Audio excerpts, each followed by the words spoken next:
Hello, everyone. Welcome to a new episode of The Business of YouTube. Special guest of today is Alfonso Becerra Cid. I'm not going to introduce him very much. I want him to tell the story, but I'm so happy because I've been knowing him forever, basically. So welcome to the podcast, Alfonso, or Poncho, actually. Sorry if I call you Poncho. Let's go with Poncho. Yeah, that's my international name. No, thanks for the invitation and the space, and glad to, have this conversation with a long time friend. Very long. We're not going to say the number, but long. Yeah, it is. It is. Let's say that it's beyond 1 year. Yeah, kind of. It's life is funny, and I think that I understood that I really like people that have different careers, like very curious people at the end, people that keep learning from different industries. And in your case, at the end, we actually ended up somehow in the same industry, and it was such an interesting combination.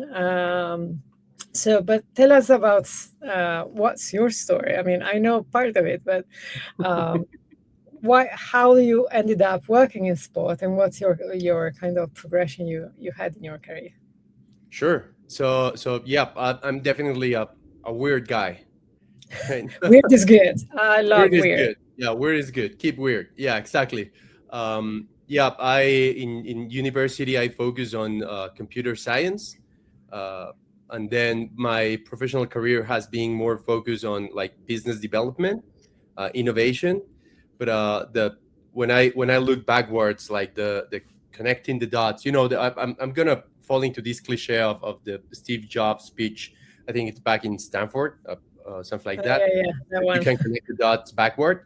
When I do that exercise on my story, I see that what really puts everything together, it's my interest in understanding consumer, fan, user, whatever you call it, right? So I start back after university. I start working on technology, and the portfolio that I was working on, it was customer service. So it was very customer facing activities. I used to work with a lot of companies, but it was understanding what their customers, what their users were aiming to do, what they're looking to do. And I remember very early in my career realizing that it was not even though I love technology, that's like something that's really deep in me. I realized really early in my career that it was not technology, that technology didn't matter, that if you do not understand what the person you're working for wants, then there's no sense using technology just for the sake of it. But you have to understand why should I do it. So And from that's something that usually tech people like. It's hard not to get into the trap of talking features and technology. The beauty of it's basically becoming an art, Yeah, technology, and it's it's a life on its own. But at the end, it's about solving a problem, a pain, or a challenge, or like if it you do is. that, well, that's gonna work out. It is totally, and I remember like my early stage customers, like developing myself into like a trusted advisor, because I was not pushing features, pushing solutions, boxes. It's like, oh, I have this new version. No, no, no. It's like really understanding what you want to do and what your customer want to do, and probably you can do it with what you already have. And I still to this day believe on generating value on the long term, not on the short term. I think it's sustainable. So from customer service, I start like migrating into customer experience with this framework of trying to understand the user. So I had the opportunity to start the consulting practice for Cisco here in Mexico on customer experience. So it's like I when I look backwards again, I see like these movements on the edge of the space that I was working on to something that it was something similar but with a twist. So in Mhm. this case, for example, customer service to customer experience, which is more like business oriented, not only the touch point for support. After a while working on that, it was like being a doctor. You would help the patient, like all through the process. Like in this case, for example, like a pregnant mother, just going through all the pregnancy, and then when the baby arrived, like you're out, right? Like a doctor, right? You wouldn't see what the baby would become, or how would the baby would develop. So I had this little itch in me of what's on the other side, what's on the practice side, on the operational side. So I had the opportunity to move into Cinepolis, which is one of the largest movie theater companies in the world. I think right now they're like in 20 countries in the world. An amazing company, Mexican company, by the way. And I was responsible for customer experience and innovation over there. So when I arrived, just to keep in topic with the movie thing, um, uh, what they told me was, Alfonso, Poncho, your mission, if you decide to accept it, is, if the movie theater experience would be invented right now, how it would look like. So it was like starting from scratch. So like a disruptive innovation kind of a scenario. And What a challenge. what a challenge! Beautiful, and it's so entertaining, because it's from digital to physical, like building the structure by itself, physical structure, to like it was amazing. But at the end, all of that, it's a result of understanding who you're serving. In that case, for example, I'm just guessing, but I guess you like movie theaters. You like movies, right? You like going Yeah, to the I do. movies, I do. right? But I would bet that the way that you enjoy movies and the way that I enjoy movies might be different, right? And and and, Yeah, I and mean, the chances are that like everybody has a completely different perception of how to. exactly. Yeah. And I think one of the biggest challenge right now, that we all want to experience whatever we're into. It could be movies, sports, digital, whatever, in a very customized, personal way. So that was my job back there, to understand what were And, the and funny enough, I loved going to the cinema matinee and alone. So like, I'm definitely the weirdo in your chart. see. But there's like this customer persona that really wants to get into the movie without distraction. Like that's a customer persona. So you have to understand the different customer Yeah, yeah, personas, and all then of them. Yeah, of course. right, and then build something where all of these customer personas can get together to the movies. That's the fun part. And then after that, like that was my gateway into entertainment, and that drove me. I had a entrepreneurship period in between, but then the national team came knocking the door, for the Mexican national team, to take over commercial strategy and innovation, which was, back to what I was saying. It was something similar but with a twist, to understand the fan base, to understand what the fans were looking for, and translate that into monetization opportunities. So that's when I got into, from entertainment to sports. And by the way, I see sports as a way of entertainment, Yeah, when you it's talk about monetization, right? That's when I start, getting deeper into digital. I had experience, for example, in Cinepolis, in the movie industry, with the digital transactional part of it. I was responsible for the digital channels. But here, I identify in sports that the biggest engines for growth were digital and women's football, especially. Obviously this is huge, but these were like the waves coming, and that's how right. we got into sports. That's interesting because you started from customer support Hmm. all the way, like completely like nothing to do whatsoever. But I think, as I said at the beginning, I really like, because I think like you just get a different view of everything, and then you connect the dots, and it does make sense. Maybe Yeah. you don't know at the beginning was the direction. And I think that then you apply different learning to different industries, and that's where like you can actually make a real difference. And but tell me more about your experience there at the Mexico Football Federation. Which, of course, like when they call you, like it's like I'm Italian, so like if they were calling you like from Italy, I'm Italian, so if they call me from Italy, that would be a call. But or the UK. Now I'm more more time here, but actually we met in London. I think we met in the UK the first time ever. Now We that did. I think of, Yeah. yeah, in Blackpool, Comes around. which is yeah funny. Um, I was talking about that the other day about all Blackpool events that we went to. And anyway, now in that experience, like you have been involved in everything that was definitely innovation and commercialization. And what the example that you just made about the women football, I was following it from afar because I thought it was a very interesting one from an industry perspective, because definitely women football is something that is really looked at of how do we, like in the industry, how do we actually get the audience and how do we monetize it, because it's kind of a new product that needs to find its product market fit.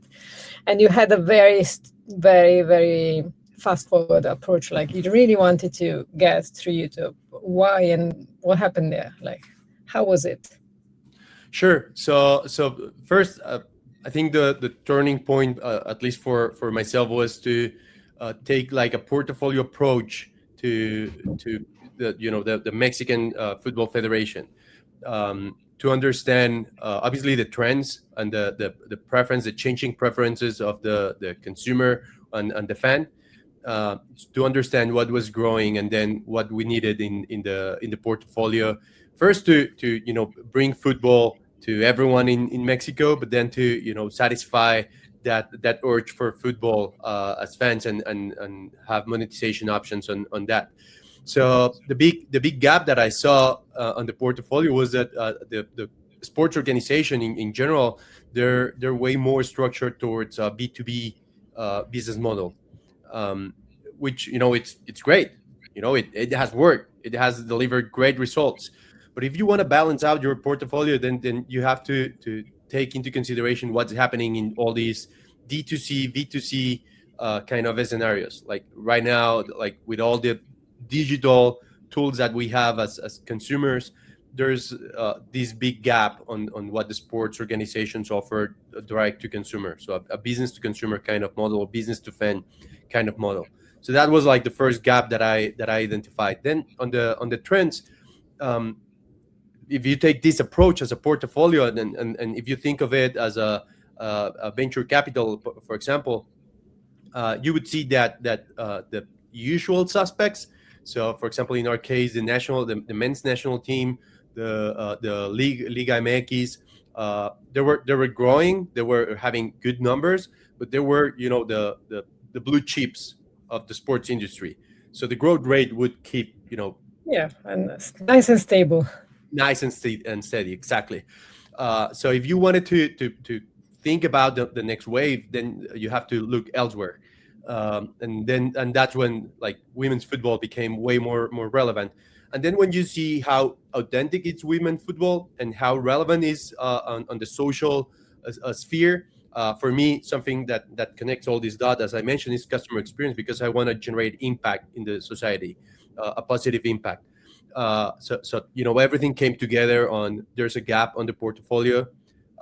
This asset is growing, and women's football, it has a huge impact in society. So it was like a ikagi kind of thing that everything came together. From there, uh, my interpretation of women's football, it was that it had already left the startup phase. What I mean by this is, in the startup, you're looking for product market fit, right? So you already know that there's a big group of fans engaged, like really engaged with women's football. You already know how this group look like, but you know that they've arrived, let's call it organically, right? Mhm. It's but you know that there are people that really enjoy women's football, and there are more people like that out in the market, out in society. So that's what I mean by the startup phase has already been covered, and you move So it into was a scale up. it was a scale up. It is a scale up. What do you need on scale up? Distribution, right? You have to get your product to all the people that you know. It's like a addressable market. I know these are like very. It's not the usual sports terminology, right? Definitely not. Definitely not. But they make sense. Ultimately, they make sense. But it's the analogy, right? Football, like sport, is a product. At the end of the day, Exactly. it holds a lot of emotions, but it's a product. Yeah. And if you want to use all the tools that are outside to, structure these the right way, then, it's developed in these terms. Yeah, um, exactly. so thinking about distribution, uh, one of the big, like, if you see, then again, the growth and the penetration of the different channels available in Mexico, broadcast TV is still king. Like, it's huge, huge. But you see this big group growing on digital, especially on video, especially on YouTube. I think if I remember correctly, in Mexico, it's like 97% of the population that uses or consumes YouTube on a monthly basis. So it's huge, right? And Yeah, like right, the and penetration is like way more than TV at this point. It's like if you're everywhere, and the exactly. consumption as well. It's not you're everywhere. The consumption and the usage is massive. It's massive. And then you see internet usage and penetration growing, so you're going to be elsewhere. So the only thing that you need is to be relevant. Like, if you have a product, a content that it's relevant, then you can reach the audience. We already knew that we had a product that it's very relevant, but was lacking distribution. So a window open to bring together the media rights for several of the teams. The content team did a great job on that side of bringing the media rights together, and so the federation put, and the Liga MX Femenil put all of these teams. We start with 6 teams, and we start streaming through YouTube for free, obviously, all across Mexico and other countries, which later was a great learning point about other countries, and a great opportunity. Um, just as we started with, just like as a test, just testing out what would happen, and the numbers were amazing from the beginning. It was very early on these streamings that the average of it would look like as let's call it like a mid table, mid not mid table, mid um like a how do I say this, Like a tier two, like a tier two like a club. tier 3 men's game on Wow, which is YouTube. massive. That's It's massive. massive. It's massive, because the usual pain point, it was like, oh, if I put this women's game on TV, it will have a small rating. No, it's not true. And here's the proof. That's massive amounts. Yeah. But it's and this was the first time. So you put together the league basically, like you had the clubs. So it Yep. was a whole new experience. Like everything was new. It's not just the distribution model. It's like the whole product is new. Yep. And this is where then again, looking at it as a portfolio approach, we already had sponsors for Liga MX Femenil, and with the usual benefits, brand association, players, match experiences, stuff like this. So when you add this streaming, this new distribution channel, how do you put that into your monetization, into your sponsorship packages? So I think the big twist was to switch from this is a sponsorship package to a 360 package. What I mean by this, you had what you already had as a sponsorship package, but Mhm. we're adding a new block, which is media. you were going to in previously you would go outside and still buy media to And you use would your buy it somewhere else, correct? So you need to exactly. buy it. Yeah.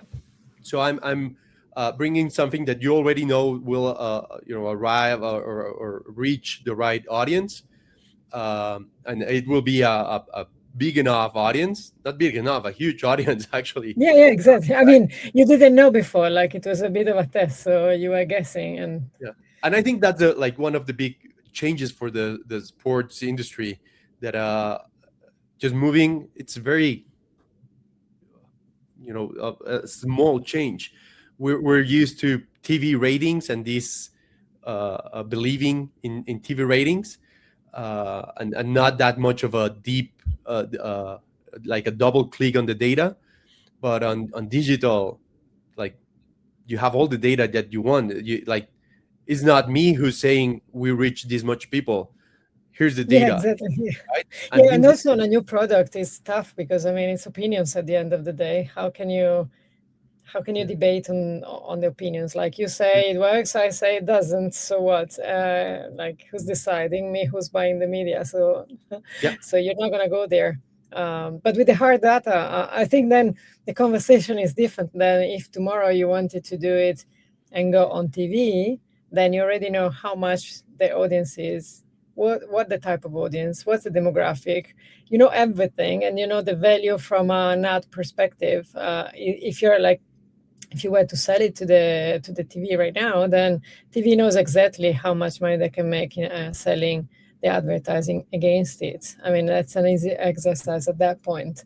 So yeah. it's funny enough, you can pass through online eventually to go to TV if you want to, not necessarily. You might actually just stay with your own distribution and expand on distribution Yeah. in owning it and then monetizing differently, going completely D2C. Yeah, and I'll share with you a couple of data points that I think are very head turning. Oh yeah, I love data. Yeah, yeah. Keep going with I the know. numbers. Give me some numbers. So, for example, when we went through the first season, the first we have two tournaments here in Mexico, Hmm. so 6 months tournament, less than 6 months, and when we finished the first tournament, and we went all through the data, trying to understand one of the pain points, or the what we kept hearing from sponsors, or probable sponsors, was, oh, that's only digital, it's they consuming this content only on their phones. Turn out that the TV on device, TV. exactly, that was, Yes, I knew it. I knew it. it's amazing, because everyone was thinking that, it's these teens watching their phones by themselves, and they're not like an addressable market. Like, no, and no, no, also no, and also on a short form, not on a long form, right? not on a long Yeah. form. So that actually, got us into the conversation that when the device, the most used device to watch the matches for Liga MX Femenil is a TV, then most likely you're not watching the match by yourself. The average, it's above one, right? It's in most of the cases, or it would be with a plus one, plus two Mhm. people. So you're reaching a bigger audience, and it's not only that teenage, which, it's a great audience. I don't mind reaching a teenage with the Liga MX Yeah, but Femenil. it's actually amplified. Exactly, and it's all across the demographic audience. So it was very, very relevant, and the average time, it was huge. It was huge. It was bigger on the streaming, that the reported average time that we had it on TV. So those were great numbers. So yeah, it was back to the scale up comment that I did. The challenge was finding the right distribution channel to reach that people that they don't know you yet, because, and that's another data point. Most of the people that were looking, like, if you analyze it through match, like per match, we had a huge chunk of it that it was like new users, Mhm. not related to you. So the algorithm in YouTube, it's working, right? It's and actually kind of confirm our hypothesis that we have before, that it was like, if you enjoy football, you'll enjoy men's football and women's football. There's a big portion of the football fandom out there that they just enjoy football, like every kind of football, but they don't know, or they like, it's not that, you know like, it's not, they do not remember all the time about women's football. So you have to work on being top of mind for them, and having this kind of digital channel, it was a turning point, definitely. Was it a different demographic, not just by age group, but by gender, compared to the male football? This is where I think one of the points where the algorithm, or the platform could improve, because I think it was like this bias in the algorithm that men like football, so I'll offer this to more men. Uh, so it was a bit heavier on the men distribution on digital than on TV. Um, and my lecture, like what I understood from the numbers, it was Mhm. that was people arriving from suggestions. So I see. there was a So they were whole coming from food. Yeah. there So was it there, wasn't understanding the nuances of, yeah, maybe they watched this and okay, I understood. and then from the property side, then it's your responsibility to create content that serves other kind of audience, to bring them into your ecosystem. It's not so you will try to reach people that are interested in lifestyle, uh, so they can arrive through the algorithm and suggestions to your content, because otherwise it's like, oh, football is for men, right? And the suggestions will work that way. But Right. and the other thing, it was that it was a younger audience on average, which was one of the pain points on TV, that oh, we're losing the younger audience. No, you're not losing it, you're not serving them, because you're not getting into their digital channels. And we proved this with the YouTube streaming. Yeah, because ultimately the younger audience wants to watch content. They just want to watch it differently, meaning different devices, different timing, different formats eventually. But Yeah, also, I hear all the time like they just watch short content. They don't sit down and watch a game. Well, that depends. I mean, they sit down and watch what they want for how long they want. And sometimes they sit down and watch 4 hours of a video. yeah. And that's a good average for a lot of some of the demographics. So it's just, again, it goes back to product market fit. Like you need to have the product and the market fit, and not always the two things are aligned, especially with these arguments. I mean, the younger generation do want to consume and actually consume more content than anyone else. Yeah, It's how that's different sometimes. So you just need to understand how they watch the content and serve it. But I then as think well monetizing it. Yeah. I think this goes back directly into the direct to consumer, or business to consumer, business to fan model, right? It's we as a sport industry, we kind of blew out the 90-minute window, right? It's like we want to be relevant beyond those 90 minutes. And if you want to be relevant beyond those 90 minutes, then you have to offer other kind of experiences, other kind of content, other kind of merge. Like, it's completely different, right? And this is where short form content, it's relevant. It's like, yeah, I won't watch a complete match for like all the 90 minutes on a Tuesday morning. No, I won't, right? But yeah, I want to be engaged. I want to be engaged with short form. I want to be engaged with newsletters. I want to be engaged with something that really serves me, not only the match.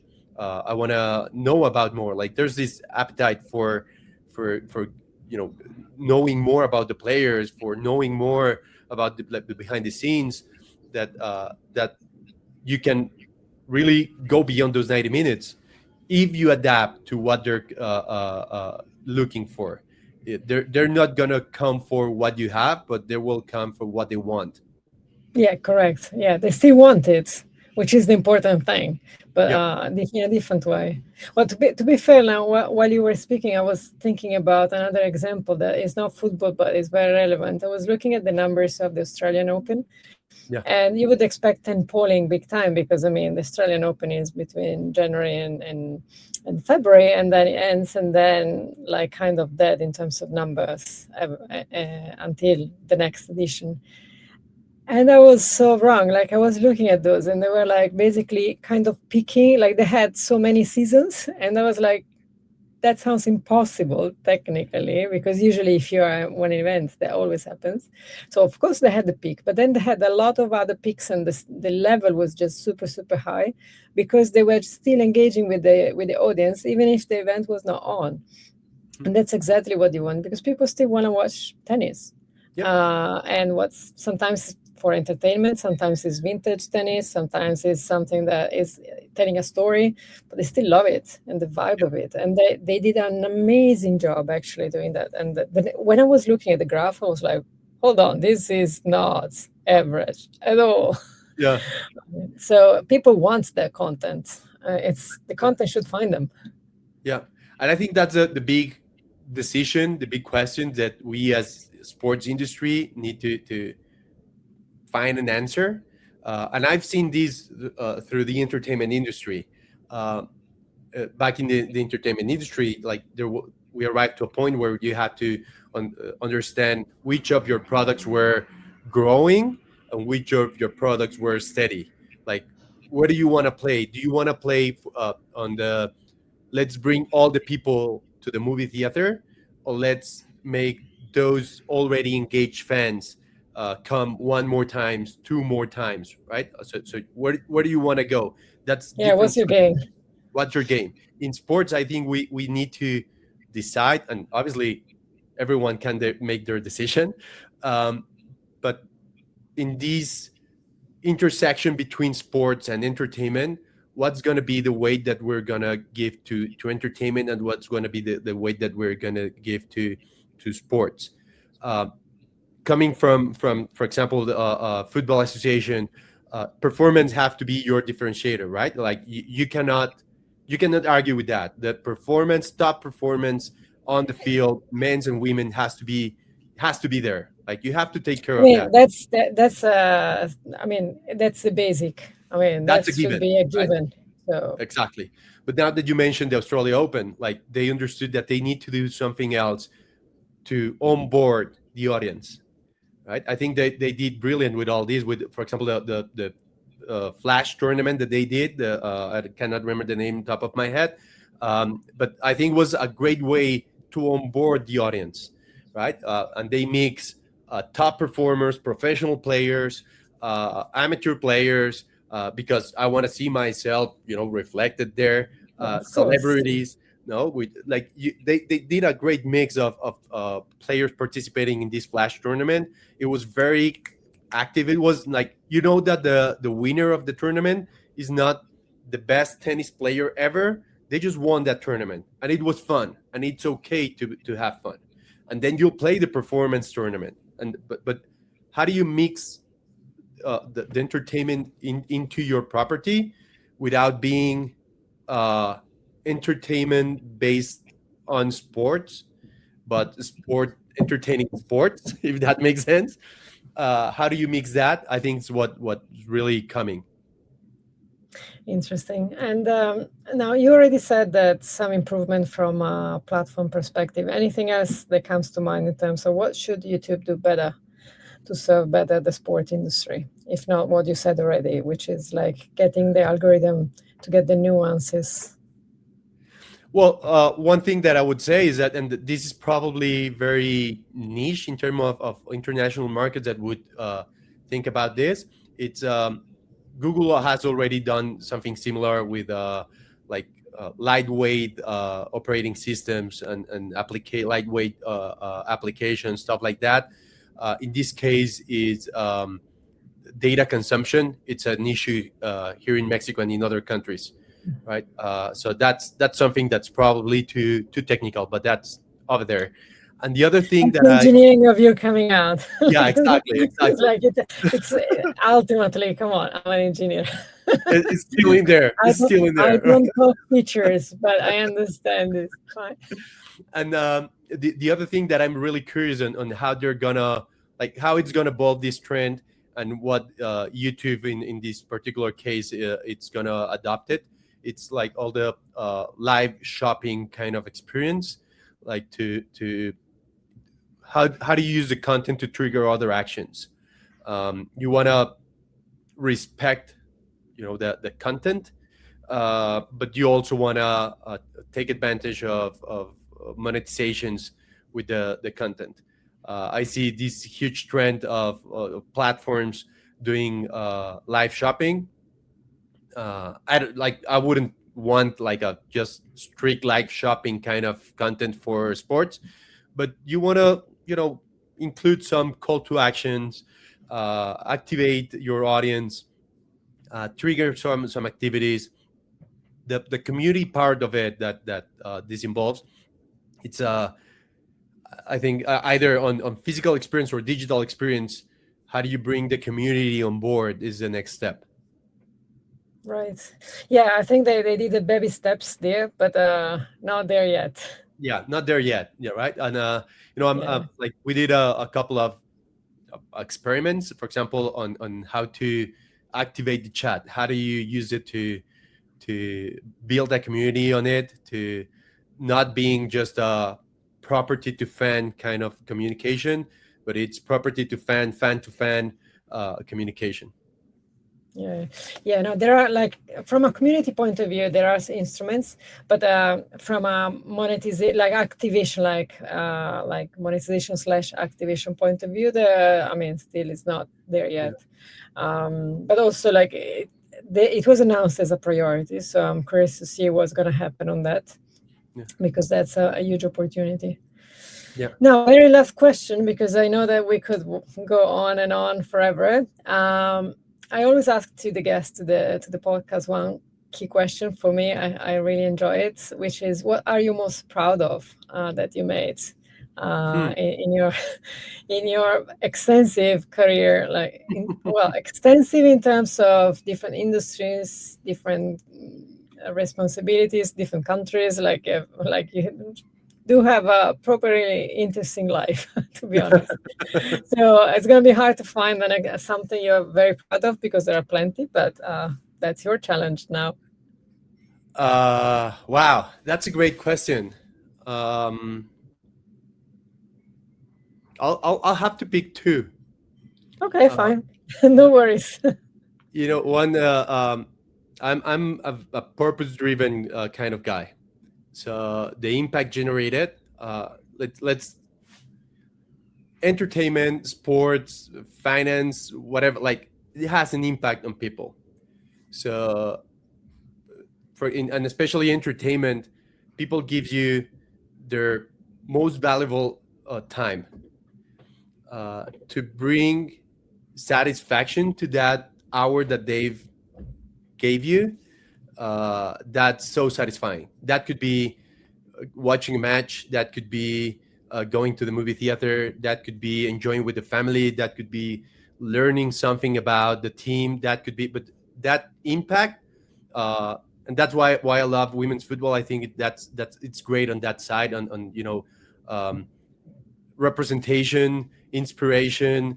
uh, I think that's one of the topics that, or one of the things that I'm most satisfied with myself. Um, and the other one is probably more on the personal kind of level. I consider myself a curious, like a always learning of Oh, that's person. for sure. I mean, that's for sure. Impossible to disagree with that one. So keeping that way, and bringing people on board, having an impact on the teams that I've worked with, or the people that had worked with me, uh, and being true to myself. That's success for me. Well, you're definitely very successful on that. I remember, since the first time we met, that curiosity was like the biggest driver ever, but then doesn't stay there. Like you're action driven. Damn it, you make it happen. Like whatever that is you want to do, you really make it happen. so it's like it's great, and seeing how much you did in over these 20 plus years is just amazing, to be honest. Well done on you, and I'm curious to see what's going to be the next 20. Really. Yeah, it's a interesting thought, right? It's curiosity. It's what will the next years bring. I wouldn't never imagine 20 years ago that we would be here, right? So Not at we're all, zero. not at all. So we're going to be in 20 years on a personal level, on a industry level, even on a society level. That's what keeps me awake and wakes me up early to try to understand what's coming. Yeah, keep it up. Make sure that it doesn't go away, because I think it's a phenomenal trait, and with phenomenal results as well, and a lot of fun, which it helps as well. All right. Well, thank you very much, Poncho. Alfonso Becerra Cid, if I need to be serious, a serious professional. But thank you. It has been a pleasure to talk to you and share your story. I think it's and point of view and data. So altogether, it was a real pleasure to have you as a guest to the Business of YouTube podcast. Thank you. Thank you, Paola. Thank you very much. I just want to close with I have a pending commitment, which is next conversation. It will be way longer, and it will be in Mexico. So hope to see you here soon. All right, gotta do it. I mean, a promise is a promise, and well, sometimes it takes time to fulfill the promise, but still a promise. So Exactly. there you go. We'll make it happen. See you in Mexico sooner or later. Thank you very much, Paula. Thank you very much, and see you next time to everyone to the next episode of the Business of YouTube. Thank you. Bye bye. Bye bye.